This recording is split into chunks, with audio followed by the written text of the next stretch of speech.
So what explains our fascination with apocalyptic end-of-the-world movies? Because it's difficult to argue we're not obsessed with these if you look at the popularity. And they come in different varieties. There are the zombie virus version, like Walking Dead.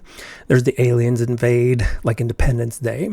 And then there's all kinds of natural disasters, like The Day After Tomorrow. But what all of these have in common is that there's some event that takes place. And sometimes it's very quick, or sometimes it takes a few days or weeks, but eventually the illusion of the abstract world is revealed.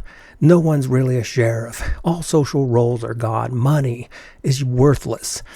Ownership is an illusion.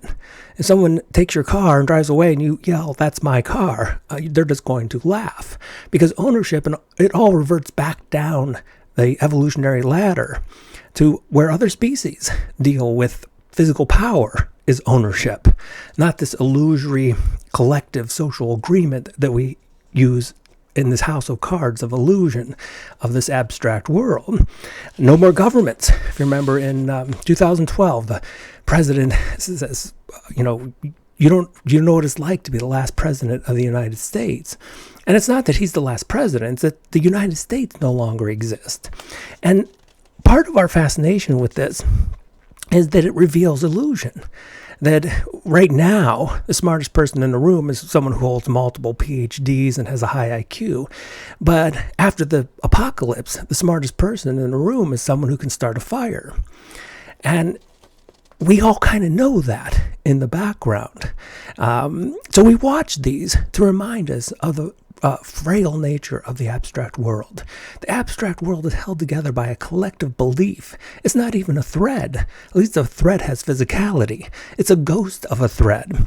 And it would take very little to blow this house of cards down. And I think that's part of the fascination, because the illusion, it's not necessarily all of us, we buy into the illusion, most of us, but it's just barely.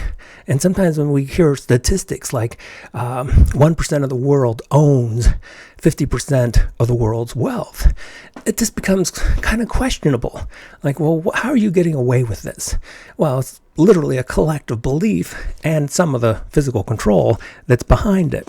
Also, it could be a little bit of Armageddon with good and evil, because we wonder, who would I be without social rules? Who would I be if it wasn't for the abstract world that has laws and ways to control my behavior, ways that have conditioned me to think and behave? Who would I be if all those rules were suddenly gone? And so that's a great question to ponder. And I think that's what we're doing when we watch these apocalyptic movies, because we know this abstract world is barely, it doesn't exist. And it's a reflection of a thought in the mind. And it only has power because we collectively buy into it.